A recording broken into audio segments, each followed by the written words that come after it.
Today I'm going to talk about the dark side of spirituality. As you awaken, as you step more into your light, as you expand your consciousness, you're not just creating more abundance, drawing in the right people who are aligned at a soul level, and creating beautiful expansion. There is also a sense of destruction, a sense of crumbling that takes place, a dark side where we have to face ourselves like never before. Most people never touch this aspect, or they don't go all the way. But going all the way, facing this dark night of the soul fully, is what changes everything. It's the difference between partly embodying your truth, when it's comfortable and convenient, embodying your light and feeling your deeper spiritual nature, or going all the way, opening your heart fully, embodying your deeper nature fully. It's the difference between the one whose life transforms in every way and the one who still finds themselves in loops. My name is Lorin Kren, and I'm a coach, author, and hypnotherapist. I help you to understand masculine and feminine dynamics. Spiritual work feels amazing at first. You open your heart, life begins to flow, abundance, alignment, the right people, the right moment, everything starts to show up. But as your light expands, so does the shadow. Not your own shadow, but the shadow in others. A fundamental truth of awakening is that the more light you embody, the more threatened others feel. The more hostile their shadow becomes, the more they try to control. At a certain step or level in your evolution, people around you have two choices. Number one is to step up with you, or number two is to hide behind their shadow. But there is no longer an in-between, even though that in-between feels comfortable.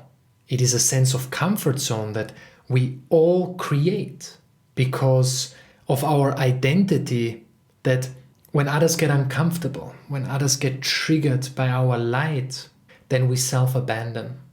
And as you awaken, you shed all that is not true, so you shed an identity where you are playing safe, an identity where you're bending, an identity where you're not making others feel uncomfortable. You shrink a little bit in this moment. And most people do it. Even people who do deep spiritual work, they shrink. They start to play small in these moments. And when you catch yourself in these moments, and when you make that decision inside where you say, I'm no longer going to feed that identity, which is not who I truly am, something fundamentally starts to shift. It's an incredibly powerful feeling when the right people rise with you, when they can see your light, when they are transformed by your truth and by the medicine of your authenticity. But remember, there is also a sense of validation that the ego gets from this. Because if I grow spiritually and everyone loves me and everyone approves of me, then my ego is getting a lot of fuel here. But if I grow spiritually and people get really uncomfortable and people make me aware that I am no longer playing a controllable part of their limited reality and now they feel threatened, there's no validation in that.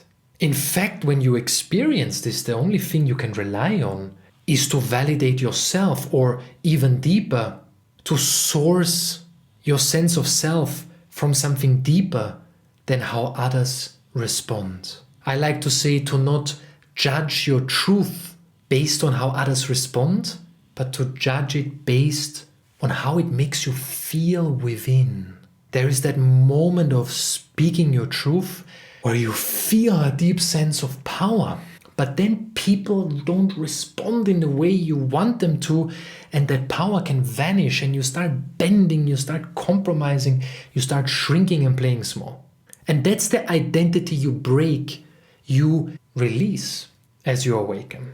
And as you do that, you have to face yourself in ways as never before, because you start to realize how much you still needed validation on this spiritual journey. How much was perhaps still tied on to getting a clap and getting people to tell you how amazing you are, rather than truly devoting yourself to something higher and to something deeper than others perceiving you a certain way. When you become fully yourself, your light exposes what others have buried. And instead of being inspired by you, they fall deeper into darkness. Because it is the protective mechanism that unfolds because their entire reality and who they are is now threatened by you simply no longer playing the part that most people play, which is to play small, to abandon themselves, to shrink, but to stay rooted in your light, even when you can feel the intensity of discomfort that might arise. And when I say this too is your medicine, usually we don't feel it because it feels really uncomfortable, but what you're really feeling is how their shadow is taking over. Their shadow then tries to control you, spin stories about you, even turn against you, because your presence challenges how they live. It shatters their illusions. It reveals their unconsciousness with crystal clarity. And this is when spirituality stops being easy, because it's easy to meditate, it's easy to do spiritual work in peace. But to embody spirituality in the fire, when you're the black sheep in the family, the outsider, as an example, or when a relationship is no longer in alignment, someone is taking advantage of you, someone is draining your energy, and you have to put your boundaries, you have to say no, specifically someone you care about. That's where the real or the deepest spiritual initiation lives and unfolds. And our mind will scream it's unfair. It longs for a sense of unity, for love, for beauty, because I'm doing all these things for more love and more beauty and more alignment. Why do I have to face more darkness? Why does my medicine create pain for others? Why does being me fully and authentically cause discomfort? It feels right in my soul. Is there something wrong with me? No, there's nothing wrong with you. It's just you've become too powerful for unconscious systems, too powerful for toxic dynamics. These dynamics thrive only on people who hide in identities of self-abandonment, of manipulation, guilt-tripping, control, whatever it is. And now these systems and these realities and generational curses, they're threatened because you are a walking threat. A living and breathing threat that illuminates their darkness, that illuminates their unconsciousness, and that the disconnect between these systems and dynamics and who we are truly meant to be, the spirit and divine within us. So you expand your consciousness, and on one hand you're experiencing amazing things, but also you're facing painful emotions. And there is a chain of events that you have no control over. But don't people tell us that when you expand, you control everything? No. When your light starts to shine so brightly, you will set off a chain of events that are beyond your control. Some of these things that will unfold are amazing and they open your heart. Some will get you to your knees. Because here you are having wonderful intentions, and yet the world is responding with hostility. So what do? Most people, they shrink. They play small. They only embody their light when it's comfortable. But then there's a second type of people who then go to an extreme. They only focus on this and get stuck in it. They only focus on people don't see me and people don't love me and people can't see my heart and I'm misunderstood and I'm always lonely. And then there is so much focus on that becomes your reality. But this is not why you're doing the work. You're doing the work to always stand in your light. To always live with an open heart, not just when it's comfortable or convenient or at times. And for this to happen, the universe will put you through a dark night of the soul. And it's not just one and then you're perfectly enlightened, or at least not in most cases. There are many. Each time when I thought I got it, I usually experienced one of them, which made me more humble. And I still have a lot to learn. You see, this is the initiation we all need, but no one wants. Because it's so uncomfortable. It's like the universe pressing against your heart and soul and saying, I see you. You're awakening, you're healing, you're doing the work. But it's time for you to no longer do this partly. It's not a part-time job, it's a full-time job. And it's not a job, it's who you are. So it's time for you to become fully who you are. Stop shrinking on that phone call with that one family member. Stop shrinking in your relationship out of fear of being abandoned. Stop shrinking because of X, Y, Z. And stay rooted in your light and your truth and your divinity no matter what. That is the dark night of the soul. That is where your mind screams injustice, unfair, it shouldn't be this way. And you come to a conclusion. While it is or feels incredibly unfair, your disappointment in it will not change anything.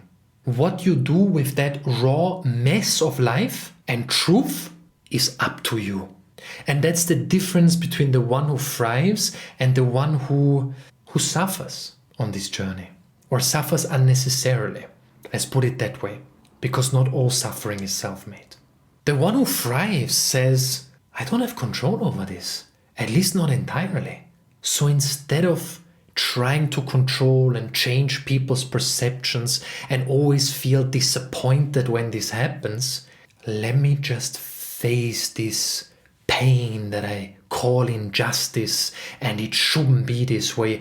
Let me face it fully. Let me turn away from the world and the projections and let me go so deep inside that something has to shift. And that is when everything starts to shift. You stop pointing the finger. This system, this person, this dynamic, how hard the journey is.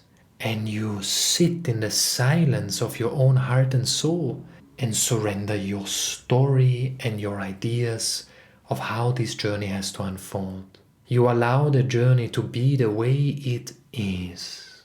And when you allow the journey to be the way it is, you find a quiet power within this surrender.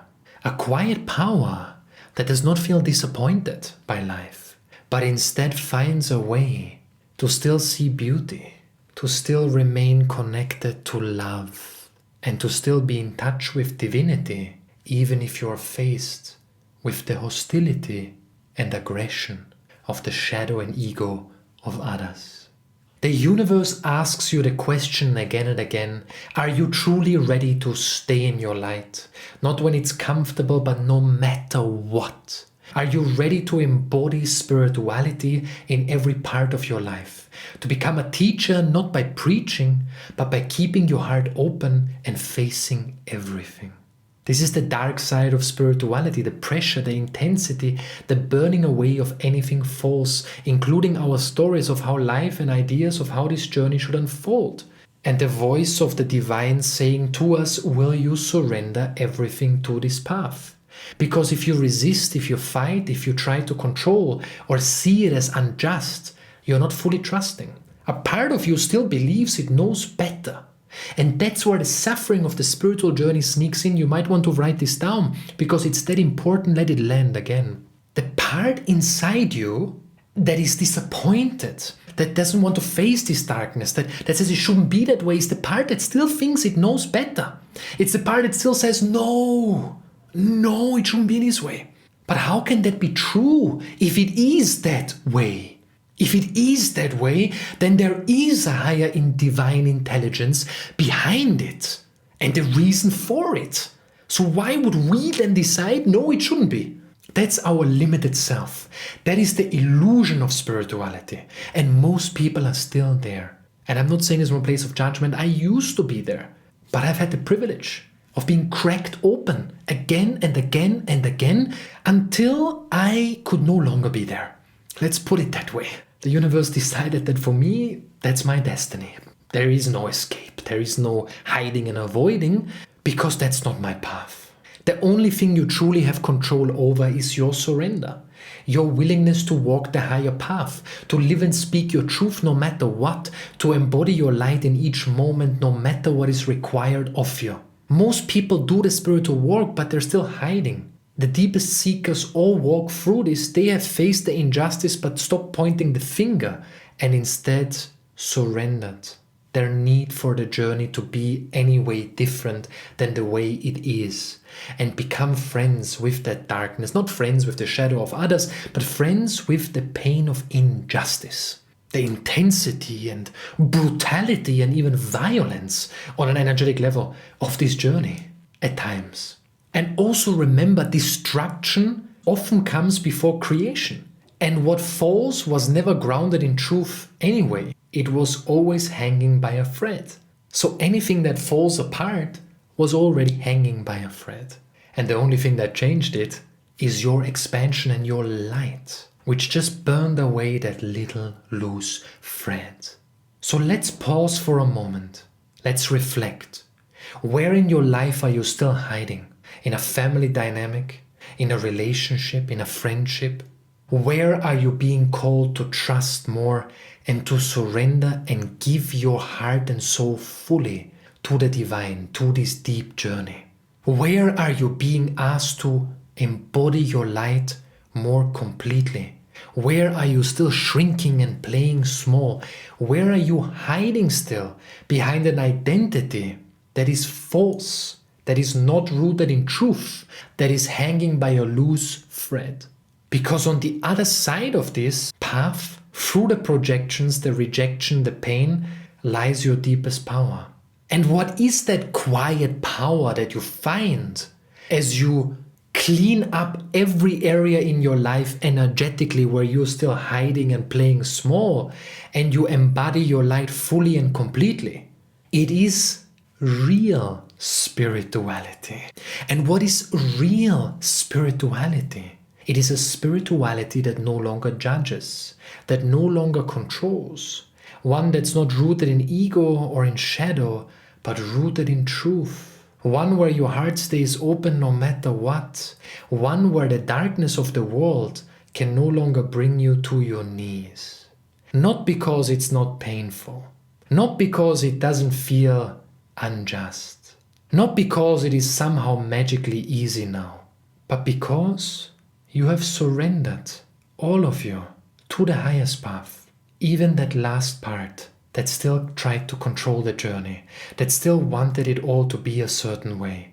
And the great paradox of life is that in that you find a love, you find an energy that is so much more beautiful than the word beauty could ever describe.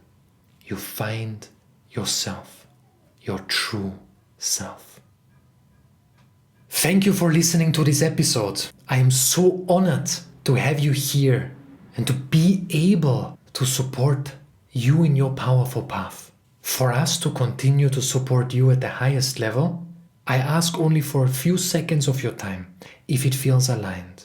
If you can leave the show 5 stars or a thumbs up wherever you're watching or listening, that goes a long way. Now 30 to 60 seconds of your time leaving a little comment or review wherever you're listening or watching goes even further.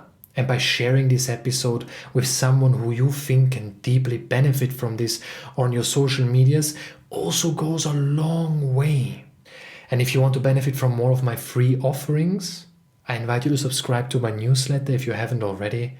Every Friday, a value-packed deep email is sent out, written by me, of course.